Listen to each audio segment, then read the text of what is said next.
सतगुरुदेव की जय। सतगुरुदेव जी कहते हैं, सावधान हो जा।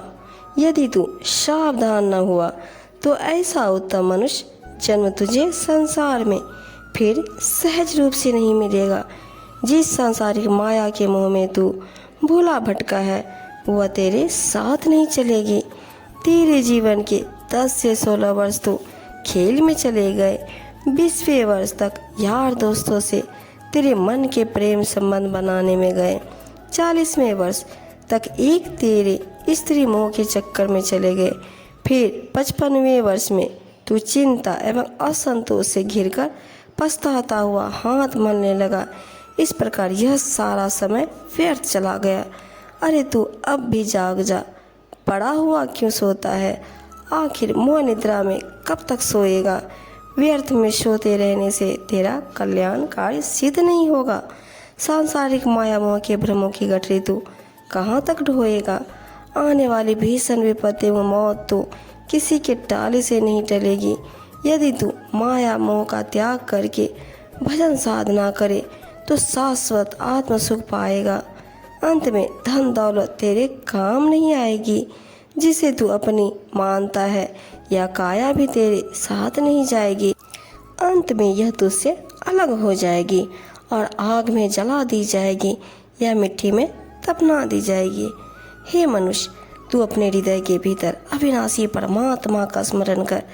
मन इंद्रियों को पूर्ण संयमित करके उसके ध्यान में लीन हो। समझ ले, फिर तेरी कोई हानि नहीं होगी। सतगुरु कबीर साहब कहते हैं कि हे अज्ञानी, तू अच्छे कर्म और परोपकार कर ले जो तेरे कल्याण में सहायक होंगे। साहब जी कहते हैं, हे अवधि, न जाने क्यों हमारा अपना सब कुछ गहन अंधकार में है। इस बात को कोई तत्ववेत्ता ही जान सकेगा। जब मनुष्य अपने आप में विकसित होता है और अपनी उच्च स्थिति का ज्ञान पा जाता है, तब उसे अपने मनुष्य शरीर के महात्म्य का पता चलता है। इस शरीर के भीतर वन और बस्ती तथा झाड़ियाँ एवं पहाड़ है। इसी में बाग बगीचे हैं और इसी में इनको सींचने वाला भी है।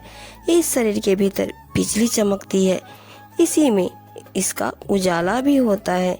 इसी शरीर में अनहद शब्द की गर्जना होती है तथा अमृत की धारा भी बहती बरसती है। इस शरीर के भीतर दूध, दही, पानी आदि के 7 समुद्र हैं। इसी में नदी और नाले बहते हैं। इसमें सूर्य चंद्रमा प्रकाशित होते हैं तथा इसी में 9 लाख तारे चमकते हैं। इस शरीर के भीतर सोना चांदी की खाने हैं। इसी में बाजार भी लगा हुआ है। इस शरीर में अनमोल हीरे मोती भी हैं और इसी में उन्हें परखने वाला भी है। इस शरीर के भीतर पवित्र काशी एवं मथुरा आदि तीर्थ है। इसी में प्रसिद्ध गुर एवं गिरनार भी है। इस शरीर में सभी देवी देवता, इसी में ठाकुर द्वारा भी है। इस शरीर के भीतर अनंत महिमा वाले ब्रह्मा, विष्णु, शिव तथा शनकादिक है।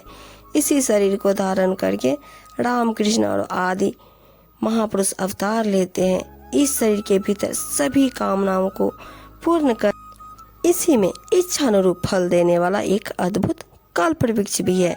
इसी शरीर में रिद्धि सिद्धि के अटल भंडारे भरे हैं। इसी शरीर के भीतर 3 लोक एवं संपूर्ण ब्रह्मांड है और इसी में उनकी रचना करने वाला ईश्वर भी है। सतगुरु कबीर साहब जी कहते हैं कि हे विरक्त पुरुष सुनो, इसी में हमारा गुरु भी है।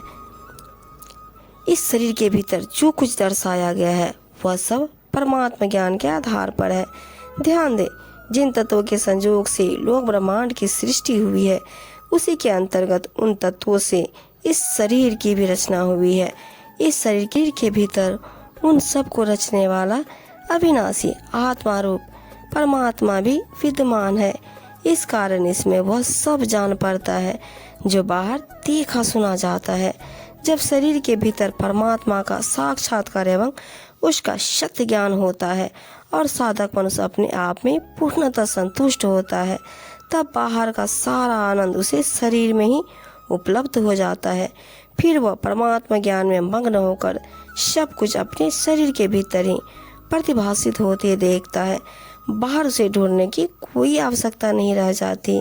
उसका सब भटकाव समाप्त हो जाता है।